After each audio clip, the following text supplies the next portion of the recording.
All right, welcome to Back of the Room. My guest today is a very funny stand-up comedian based out of Chicago, Illinois. Make sure you check out his comedy album called Friends with 401k benefits and his dry bar special called No Refund. It's Vic Pandya, everybody. Hello, thanks for having me. Good to be here. Thanks for being here, man. Appreciate it. This is the nicest green room remodel I've seen in a long time. Yeah. You saw it before, so it's all uphill from where it was. No, it's nice there's a couch in here. That's a big improvement. Yeah. We were just all standing in here before. Yeah, there was like kind of like a part of a sectional, I think, but it wasn't great. No, this is great. No, thanks for being here, man. Well, how the show's been going? They've been great. This is probably, I think it's like my 5th time headlining. Okay, cool. Between the two rooms, St. Charles and Westport. And this is the most full, so that feels good. That's great. Come back year over year, you try to grow your audience, and the shows have been great. And the people are just bringing people back. Like we got people coming back to each show, which is just such a good feeling. You feel like you're doing something.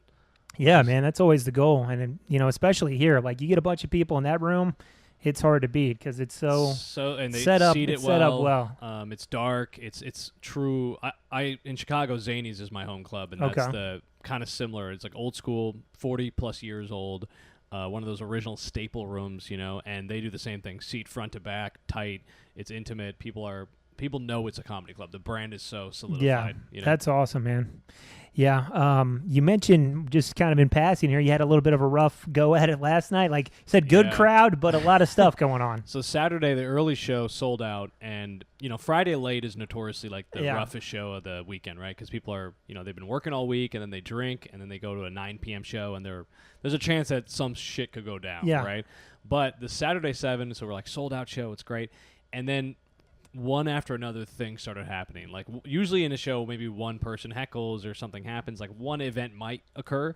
This was, I think we counted 6 separate things and all just the craziest level of the thing.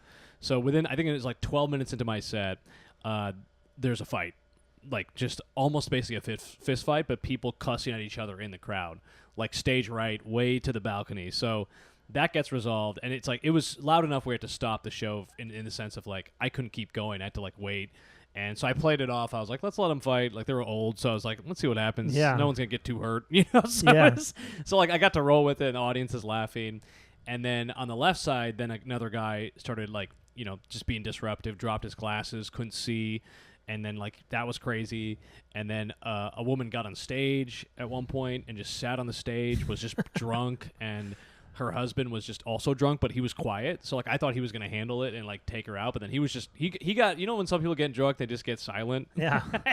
So she was the one who was talking. That's Tammy. She sits on the stage sometimes. Sitting on the stage facing out, and the audience is like, what is happening? I mean, at multiple points in the show, I'm like, am I being pranked? Is this a sketch? So, and then like a few other things happened. I haven't processed it yet, I'll be honest. But I was so like on from that, just like so much adrenaline that the second show, like one thing happened early on and I was like, listen, do not test me. Yeah. I was like, I just went through it on the first, and then people were like, all right, I'm so sorry. So it was very fun. I mean, I'm glad I got the whole thing on video. So you're going to see some wild clips coming out soon. Pretty soon here. Go through the gauntlet like that. You got to, post a couple things. Absolutely. Yeah. So from Chicago, or you're always lived in Chicago, or just do comedy there? Or? No, I always lived. I grew up outside the city, okay. And I went to school at DePaul. So since basically I was 18, I've been living in the city and started comedy, early 20s, and then just been touring from Chicago for the last few years. Nice. Yeah. I've only been to Chicago once somehow. Like, I'm not that far away, and I've only been up there once. I mean, it's there's a lot of comics, a couple guys, local guys that you probably know, like Chris and Chris Oliver and Jack Wright. Yeah. They've been coming up and doing the kind of like couple weekends in Chicago, and I know Chris just moved, so people are like, it's a big scene. It's probably, in my opinion, it goes like New York, Chicago. Like LA is good, but LA, the highest levels of stand up are good, but there's not enough stage time if you're like intermediate level. Yeah. You're competing with like you're at the Comedy Store or you're like doing a backyard show. There's no like in between. So Chicago is great because you have like multiple clubs between the city and the suburbs, and then you have a bunch of great independent shows, and then people are just starting stuff all the time. People are starting the mics, people are starting shows, so you can get on stage. I mean, I'm doing 10 to 15 shows a week in Chicago. Wow. Yeah, that's awesome, man. And it's a little bit obviously smaller than Chicago, but we got a few clubs here now, and there's a lot of independent Helium stuff. Is new. So. I've been a funny bone guy since I did St. Louis University during COVID. Okay. And I think I popped in here for a guest spot. That's when I met Matt and everyone, and then came back to feature. And then featured a couple times and came back to headline. So it was like how the stand-up should be. It's like you do the guest spot, then you get to do another thing, then you get to do the headline. So it's like it felt like a nice way to, that's how comedy used to kind of like when I started, that was the path. So it felt like kind of like a Zany's field to me, when I started. So now it's been great coming back because just building fans out here and, playing the two rooms, feeling the differences between those. Yeah. So it's been a good time. That's awesome, man. Like, it just sounds like you're doing it the right way. I need to make it back up to Chicago. Please, let me know, man. Anytime. It's very fun because Chicago is like, they're good to outer towners too. Some scenes are like pretty good. If you're coming from out of town, there's always a spot. They'll find something for you. Yeah. Even if it's last minute, there's the Lincoln Lodge, which is a great indie comedy club out there. It has like 3 rooms, so tons of stuff happening all the time. Nice. But you can literally even if you're coming up just to do mics, people do that. You can hit 3-4 mics in a night. So. Yeah, it's awesome, man. I'll have to make another trip up there. But, Chicago, St. Louis, we got a little bit of a rivalry, in sports and stuff. But, besides that, Yeah, but good lot comedy of similarities. seems to be. That's the through line. We can connect on that. We got some obscure food that we both kind of like. I will say the food, I talk about it on stage when I'm here. It's like, those one of those like riffs that just builds every time you come back. And I just shit on the food here. I'm like, this is terrible food. It's flavorless. And I finally, there's like Indian food around here that I was like, oh, maybe I should get, because I was just craving some spice. I was like, I've been here for 3 days. It's been nothing. And then I couldn't bring myself. I was like, I can't do it. It's going to be bad. I just know. I was like, why test it? Let me just get a sandwich. Yeah. I don't ever, brag on our food. Have you tried all the staples, the emos, toasted raviolis, all that kind of stuff? There's stuff that's, like, good. It's all in the same kind of category. I got you, if that makes sense, I never brag it up. I'm like, yeah, it's okay. And Chicago is, like, Chicago's become a culinary destination, so we're very spoiled. Spoiled from a drink and food perspective. That's why it's been hard for me to leave because I was gonna move to New York right as the pandemic started, but then everything canceled, and then I started kind of touring from Chicago, and I got to a point where I was like, well, if I'm touring from Chicago, I'm doing all the local clubs when I'm in town. Why would I leave? I'm building my fan base, doing that. So, and now with social media, you can kind of be based anywhere. Yeah, and it's, centrally located too, Great. So you can kind of travel wherever you want to go. Get to either coast in a few hours. That's awesome, man. Good deal. Well, let's get into some comedy questions here. So you started doing it in Chicago. Where was your first time doing it? Was that a club or? No, first time I did. There's a venue in Chicago that's pretty well known. It's called Shuba's, and they do a bunch of music. It's one of these small indie music venues and pretty cool bar as well. And then they have an upstairs where they do open mics. So there's a regular running open mic for a while. I think it was on Thursdays. So I did that. Was my first one. I just Googled Chicago comedy open mics, and that was the first one that popped up. Nice. So I went there and I watched. I got there sign up was 7:30. I got there at 7:30. And was 40th on the list, something crazy. I just didn't understand. You didn't know. So then I just sat there and watched, and I just watched comic after comic go up and bomb. and it was at the time, Dave Attell's, I think it was called Insomniac. Not Insomniac. He released a stand-up series, a showcase series on Comedy Central where he presented, comedians, and he would go up and host.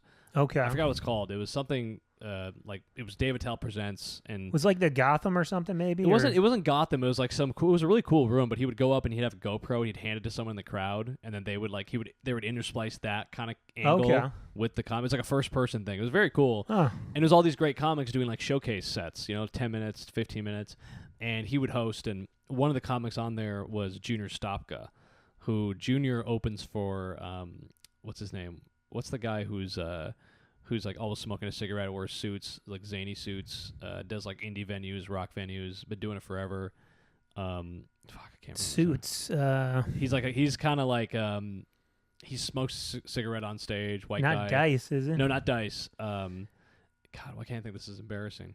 He was in a Louis episode. Oh man! And he played basically he's an alcoholic comedian. That's his thing.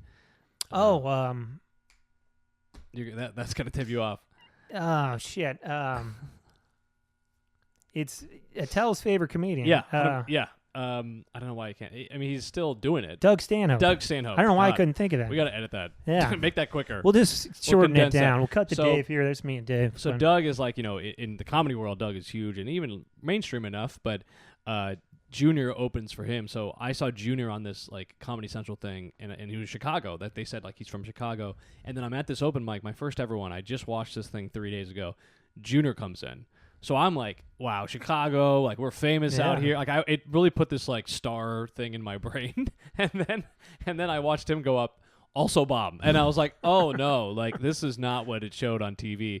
And that's when I kind of realized, I was like, this is not the same as what I've been watching, because everything's edited, everything's, the people are doing it for, it's a crowd, it's not an open mic, it's not just comics. So it kind of then took me, like, I didn't do it again for like a month or two, because I was like, oh, this is not what I thought it was. Then I started taking classes at Second City for improv, because they had a stand-up class, but to take the stand-up class, you had to do 2 levels of improv. Okay. So it's like a college, like Second City works, like, prereqs and everything. So I took these 2 levels of improv, just thinking I'd stop after that and continue on to stand-up. But I really ended up liking improv, and then continued that did the whole program there. So while I was doing improv, like all the different levels, I was also starting to do more open mics and just started doing both at the same time, like really aggressively. Nice. So kind of built it from there, and then started running my own shows and did a bunch of other stuff. But stand-up eventually got to a point where I got busy enough that I could stop doing improv, and I just cut that out, because I wasn't really doing shows as an improviser, I was just rehearsing to keep that skill sharp. And that's what like helps me with the show like yesterday, being able to just recover and not just rely on the act, because 80% of that was like improvised yesterday, and if I didn't have that improv background, I would have been like, I quit. Yeah. So. Yeah, we got a small improv place here, and I was doing stand-up, and then I got into one of those situations where the crowd was just like, I wasn't good enough at like handling it. I was like, I gotta do something. So I tried some improv, and it definitely does help. Oh so yeah, does, and it gets you comfortable on stage, even if you don't want to pursue improv. Like I never pursued it. We did shows like with our team or whatever, just like independent stuff, but we never like were trying to like make it as an improv team. We just did it to have fun together and hang out. And that skill set though it's so much faster to get like more comfortable with improv than stand up, because stand up is like you go to open mics, you just bomb, and then you're like, how can I do better? But it's a lot of like just like day over day grind. But improv is like you're with people, so if you guys fail, you all fail together. It's a little less like harsh, So I think doing both those together let me grow fast, and get comfortable quickly, because otherwise I would have just been solo and stand up. And I feel like I tell people like improv shaved like a couple years off of like trying to get comfortable on stage. I think if I didn't have it, I wouldn't be as comfortable as I am now. Yeah, that makes sense, man. And being 40th on that first one, no matter what show it is, if you're 40, it's probably not going to go well. But it was interesting because like I didn't sat through a mic. And I'm not sure how the mics go here, but sometimes when it's like 20, 30 people on the mic, it starts off good maybe, then at like 15 to 20 it's bad, and then it might come back at 25. Yeah. Like, it's very interesting how an open mic can really be cyclical like that. Because if you think about a show, the idea with the show is it builds. It's usually not like up and down. Like that's not the goal of any show. Even showcases, like they try to do some structure. But a traditional like host feature headliner show, there's a clear like host feature head, like it goes up. There's a reason that it's set up like that for sure. Yeah, but an open mic, it's just there's no rules. It's just like sometimes the first 10 are terrible, then it just gets good at 10. It's just so weird. It kind of taught me like what that meant and how to navigate that for future mics. Yeah. So I know you do. I mean, it sounds like you're good at crowd work and stuff. Was that just from the improv, or like how did you start doing the crowd work stuff? Yeah, I never like. It wasn't really a thing people were doing when I started. And I know I looked at it as like improv was its own discipline, and you ask the crowd for suggestions, but it's not like questions. You're just being like, throw out this, So it's a little different format. So I never looked at it like as a parallel thing. And then I started seeing people kind of do it, or, hosts do it. And a lot of hosts will do it because the club I started at, like I said, Zanies, a lot of clubs around the country will be like, they tell the host, just do your act. Don't talk to anybody. But I don't necessarily agree with that, because I feel like if you start the show and you just dive into your act, it's a little like aggressive for the people there. Like they're settling in, they're finding their seats, they're ordering drinks. If you start off with like who's been here before, clap if you have a birthday, like you kind of get all that stuff out the way, and it also makes the crowd more endeared to you. I feel like if you just start with your act, it's a little bit like people like what's happening. They're like still figuring out what's going on. So we were always taught from the Zanies perspective was like do crowd work until it doesn't work, and then you do material to before you bring up the feature to kind of train the crowd. It's like no, you're actually doing setup punchline jokes. So that gave me the opportunity to practice it a lot there, but I was also running my own shows at the time because you can't practice crowd works at mics.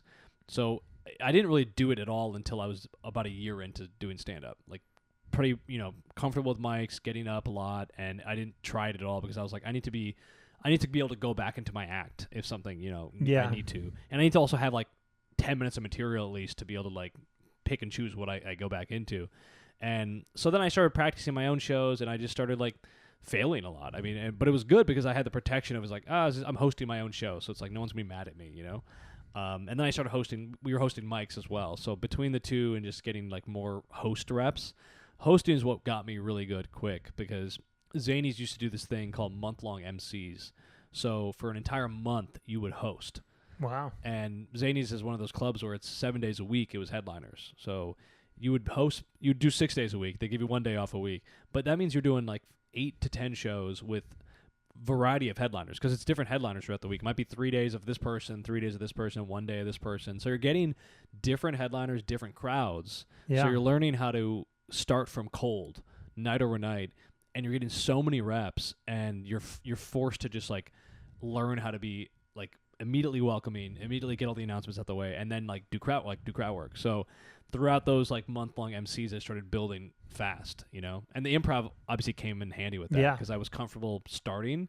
And then also like you learn little tricks as you do it longer and longer. You're like breaking the fourth wall is fun. People like that. And now with all the clips online, people understand crowd work more than they used to. And sometimes it's too much so, where they try to become part of the show. Exactly. So I try to not like start with it. When I headline, I try to end with it. It's like I almost do it on the inverse. But if something happens during the show, like I'll go into the crowd, or if like someone has a crazy reaction, like I will definitely address it. I rarely, unless it's a bad show, I'm just like trying to power through the set. If I'm having fun and the crowd like likes me, I'll spend 8 minutes on something else that's completely random because then it keeps it fun for me, Yeah, if some weird lady sits on the stage, you got to address it. You can't just be like, all right, so anyway, let me tell you about Uber, and there's this lady like blacked out on the stage. Like you have to, you got to say something. You got to address that 100%. Like when you first started or kind of early on, any show you remember as like your worst show of all time? There was like some early on ones that you just are like, that was just like, when you start too, you're not doing that many shows. So like it sits with you, you do a bad show or a bad mic, you only wash that off on the next good one. But you might go like, if you're doing a bad show, your next show might be 3 or 4 weeks. Mm-hmm. So you got to just live with the fact that you're bad for 3 to 4 weeks. So I remember early on, like, we did some stuff. We were doing like stuff downtown in Chicago. So we're trying to do these like office buildings and trying to do cool spaces. And it was fun, but sometimes, we'd be doing like 6 p.m., 5 p.m., like happy hour. And you ever do those shows where like you're in the bar, but everyone's just there to drink. Yeah. And you're interrupting. It's like surprise comedy, right? So that was just, I've had a few of those where I was like, no one's even listening. And there's something more hurtful when the room is full, but no one's paying attention to you versus like room is 2 people. Because if 2 people, you're like, I know this is going to be bad. I can kind of mentally prepare. Yeah. But for 50 people in a room and you're like, why? I should be able to get something going here. They did. Yeah. If they just don't want you there. Like I did a show one time at a bar. It was opening night of the Blues hockey game. Oh my God. And nobody wanted us there. And it was so loud and nobody gave a fuck. And we shouldn't have even done it, but we did. Yeah, if there's a game, like especially different towns, right? Like certain sporting events, like, we should not turn the TVs off or like whatever it is. But I've also done some where I'm like I go to a venue and there's like an American flag behind the stage. I'm like, this is probably going to be tough for me. There's like signs you can pick up on. They're like, this is probably not going to be great. Any good advice you got from any of the headliners early on, or just something you hung on to? Something I go back to a lot. This actually, I took an Onion, the Onion, the famous like satire, like writing with the Onion class, and one of the things that was helpful for like generating material was run it through this method, and the method is it new? Is it you? Is it true? So is it new? Is it a new idea, original thought, right? So say you have a stand-up premise or bit. Is it new? That's the first thing. Now, is it you? Did it happen to you? Did you actually experience it? Is it something you went through? Is it your lived experience? And then finally, is it true? Are you starting from a truthful place, or is it like already like it's just an idea that you thought was funny? Mm-hmm. All of my stuff, I think 99% of my comedy starts from a truthful premise, because I think that's the best way to relate to the crowd. And then obviously you get more absurdist and you take it on turns or whatever, but it starts with this like thing that any of us could go through. And then from there you can walk into a different world. But if I run all my jokes through that, and the jokes that don't fit that they're not as strong. I just I'll look at my act sometimes. Like early on, I didn't, when you're early on, you're just like saying shit to be funny. Mm-hmm. But as you do it more and more, it starts to become more personal, more like vulnerable, right? But when you're starting, you're just like, I think this is funny, and then you go say it. But if it doesn't fit those three, it kind of doesn't. It feels inauthentic, and then your delivery of it feels fake too. So I'd rather say something that's like maybe not as funny initially, but then it will become very funny because it's like that's how I build it, versus saying something shocking or saying something that sounds really funny initially and then you can't carry it, So that is like the best, very quick but very easy to kind of run all your material through. Yeah, that's good advice, man, because like some of those Onion articles are just the headlines. You're just like, damn. So good. Like, how the hell did they come up with that? Or I had one for like that I was pretty proud of that I didn't even intend to write, but I think because I took that class, sometimes I write like that automatically. With the whole like Tony Hinchcliffe at the Trump rally, so I wrote the article it was a caption for a clip I put out just talking about that, and it was Trump rally goes, and then the second line was according to plan. so it was like it's like a kind of a satirical, I didn't even realize it until I wrote it. I was like, oh, this is perfect. Like this is what the Onion would have written. Yeah. So it is fun, and it kind of lets you synthesize something in a clever way, and that's what I like. That's what I enjoy about my comedy is I try to do that. That's awesome, man. Well, we're going to take a quick break. We'll be right back. More Back in the Room, everybody.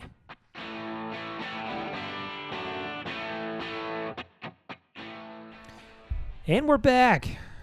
Sitting here with Vic Pandya, talking about comedy, talking about other things. We did kind of, you mentioned Dave Attell. Any other, is he one of your favorites, or do you have some favorites? He's probably the top 3 live shows I've seen. He's so good, man. I've seen him a lot live, and it's never the same show. New jokes every time. It's just he's so quick. Yeah. And the crowd work, like the specificity, it just blows my mind. And it's always unique. It's always fresh. He's also like the nicest guy to comedians. First time I saw him, I went to he was selling like a tour poster that he would sign, and he would do a photo for like $20. So I went to pay, and he's like, oh, you guys enjoy the show? And me and a comic friend went, and we're like, yeah, we're comedians. Like, we're really big fans. And he goes, oh, you're comedians? He goes, take it.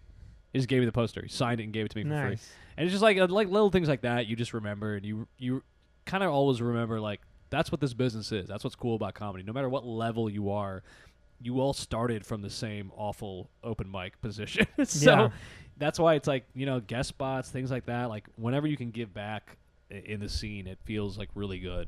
And that's why I love, being in a position where I'm headlining pretty regularly now, is like I can bring features. Yeah. And it's also fun to like meet local people and see them level up, and then be like, oh, you can feature for me next time. So you start to have this like network across the country, and it just makes it more fun, because every time you come back, you know more people. Yeah, that's a great way of looking at it, man. Like, I've always heard good things about Dave. I took a picture with him, like, and then that's you. That's awesome. Edited to look like we were on vacation, but he was a nice guy. I've never really talked to him much, but I've seen him live a lot, and he does the same too. He brings there's a couple of comics I know who go on the road with him regularly, and it was one of their birthdays. He brought a cake out on stage. Oh, nice. He does a lot. Anybody else that'd be in like your top 3, top 5? So he's up there. I really like Neil Brennan a lot. Patrice O'Neill is probably like my first, like, greatest of all time in my opinion. That's someone like who I think my voice is the most. I try to channel that. That is it new? Is it you? Is it true? I feel like that's like something he would say. Yeah, for sure. He was great. Like, if he hadn't passed, like, he would be. Everyone is like, what would Patrice say? Oh, I know. Especially with everything going on. It's like, So I used to listen to when I was working a 9 to 5, like while I was starting comedy, I started listening to like old Opie and Anthony, where I listened to every episode he was ever on. He was like 300 episodes, so it was just a catalog of just crazy, and it was like the funniest thing I ever heard, and it was just off the cuff. So I was just very impressed. I'm like, this guy's this funny at 6 a.m. or the time they record that. So, and then his Elephant in the Room special, I started listening to like Mr. P, like all these albums that he had that they're so good, and he's just so adversarial sometimes, but he just wins. Yeah, it's like it's impressive, Yeah, like he was like making fun of this woman in the crowd. He's like, we still gonna mess around later, and then like it's like it worked. Like it just was crazy. Like it's like I've never seen someone be so cutting, but he just reads people in a way that I really like try to do that now. It takes like a lot of skill and like a lot of nuance, but he was a master of it. So it's impressive to watch and try to emulate some level of that. Yeah, you always hear about people going up to like their circle in front of the cellar or something, and him just like tearing into them. But and that's what when I started comedy, that's like what it was. It was like my friend circle, like my brother. We used to all like shit on each other. We used to roast each other, but it was always like who can be the funniest. It wasn't like malicious. It was just like who can be the funniest, and then that kind of gives you a thick skin. So when you start comedy and it's that bad, you don't take it personally because you're like, no, I've already been like doing this for a while. And I really like among close friends, we still are like that in the comedy circles, but now it's like one of those things where I got to really be like tight with you to really show you that side of me, because otherwise, like, you never know. You meet to somebody, they hold on to that, and then they see you like 6 months later and they shit on you, and you're like, wait, what? Like, this is so weird. I don't know you. I don't know you like that. Yeah. Some of my favorites too, but those are some good ones for sure. I got a segment for you. Okay. It's called 3 Wishes. So just can throw out a few wishes.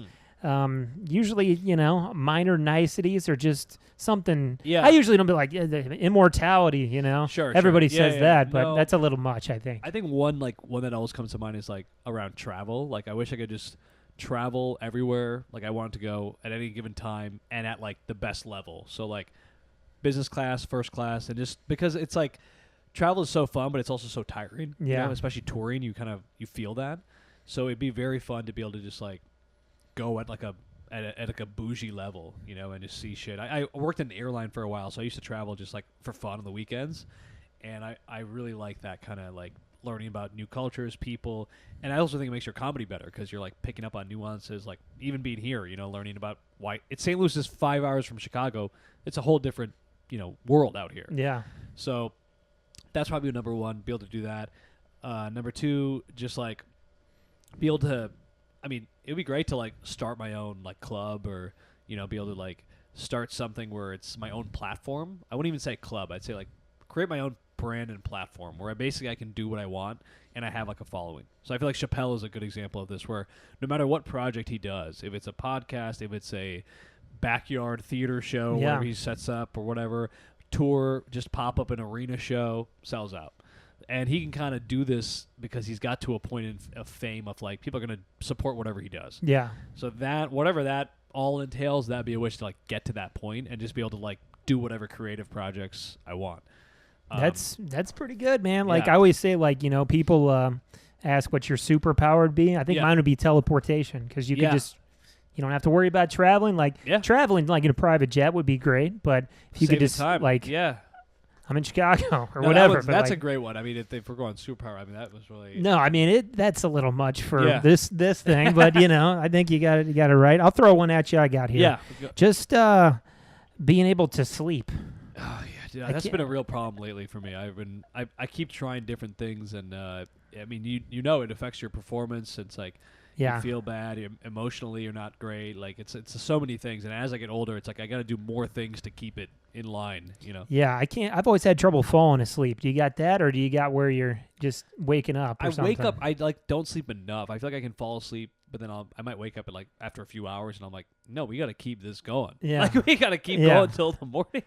So that would be great. If you could like just meditate, fall asleep. Yeah, I meditate almost every day. I work out every day. Like I really try to do a lot to like make my body like understand what's happening, and even with all that, sometimes it doesn't take. Yeah, it sucks, man. I take melatonin. I don't know if you've probably tried that. I'm sure, stuff, but the gummies work better than the pills. I don't know why.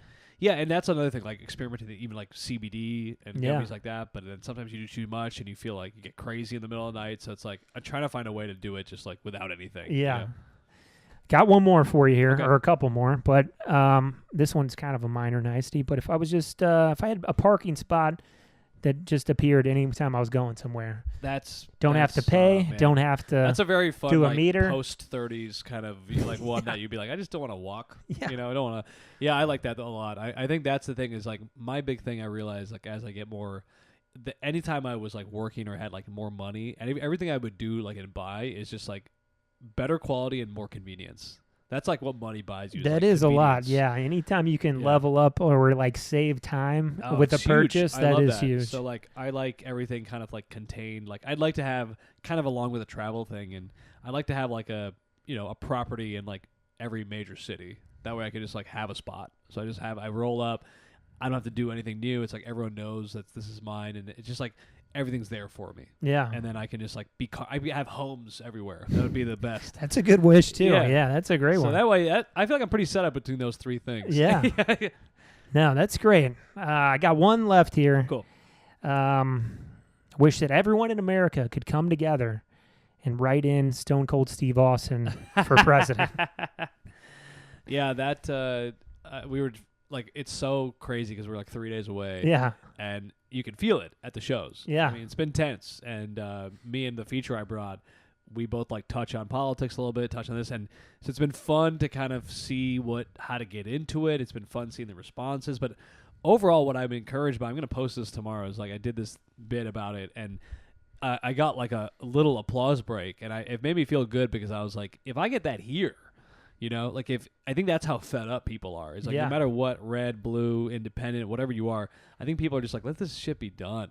People are just so over with it. I'm in the same way, man. I'm not on either side. I'm in the middle. I want somebody else. I really want Stone Cold. Like he's retired. He's not wrestling. Stone Cold. Maybe I'd The take Rock. either. I'll take him. The Rock would win. If The Rock entered now, he would win. Yeah, no. Like we got a couple days. He would. Everyone would win. just be like, "Oh, thank God, somebody we can all agree on." Yeah, you know? It'd be great. That's what we need, man. I think it's a wrestler. Yeah, I think that'd be. I mean, we already have a celebrity apprentice guy, so like, what's that? Why not? Well, let's open the floodgates at this point. You think healthcare is too high in this country? Give me a hell yeah. I don't know, but we'll see what happens. But it's a mess, man. Yeah, it's not great. Yeah, but that was 3 wishes. Hopefully, all of ours will come true. I think it's not too hard. So if you're watching out there listening, just put that out there. I think, let's try to make it happen. Hit me up if you can achieve any of those for me. Yeah. So where are you going from here? Do you got some more shows coming up? So after this, back in Chicago for a little bit, doing a few one-nighters next weekend, just local Midwest stuff, and then headlining Zanies again in Chicago end of the month, doing like a holiday show, which would be very fun, and then going to Pittsburgh, and then trying to go somewhere. I try to go somewhere warm, like in December, January. That's a good idea. Get out of Chicago. So maybe like I did Miami last year. I might try to go back there, somewhere in Florida. Nice. But we'll see. I mean, it's also not bad being home for the holidays, So yeah, it's hit or miss. Like Chicago's similar weather to here. I mean windier, I guess. Yeah. But same snow, stuff like that. Yeah. Sometimes you get a good year. We've been pretty lucky last couple of years. Not too much snow. People Yeah. complain, but I'm like, it's not that bad. Yeah. Yeah. Well, cool, man. How about your social media, all that kind of stuff? Where can people find Social you? media at Vic Pandya, VIKPANDYA on everything. Instagram, YouTube, TikTok, all that stuff. I post pretty often, new clips, new content. Also starting my own podcast that's like starting to drop now. It's called The Business of Comedy. So a lot of behind the scenes stuff, kind of stuff like this, like green room chat. Nice. But doing a lot of like random interviews, but a lot of just like me just talking about stuff. So I'm gonna have people like write in, ask questions, and then trying to get like industry people in the room. Like, there's a guy in Chicago, James Webb, who has worked on a bunch of specials like for Netflix. Like he did Sam Morrill's special. So he's a guy who like we have in our city. It's like pretty cool. He's been a huge proponent of the Chicago comedy scene. So I've known him for years. He's been, we've worked on a lot of projects together. So talking to someone like that is like interesting. Like how do you film a special? What's it take? All the different kind of nuances of that. So that's what that podcast is going to be. It's going to be a lot of like that type of stuff. And then also just like crazy like stories. Like I'm going to fully debrief what happened on that early show yesterday. So it's a little bit of like stat and industry stuff. That's awesome. That's a great idea for a podcast because a lot of people don't know Yeah, how to get access 100%. to certain things. So but- for like comics, but also just people can find entertainment. yeah, just entertainment in general. That's awesome, man. But yeah, make sure you check out Vic's everything coming up. Check out the podcast. Vic Pandya, everybody. Thanks for having me. No problem. Thanks Thanks for for being here, listening, man. Thanks for listening to Back of the Room.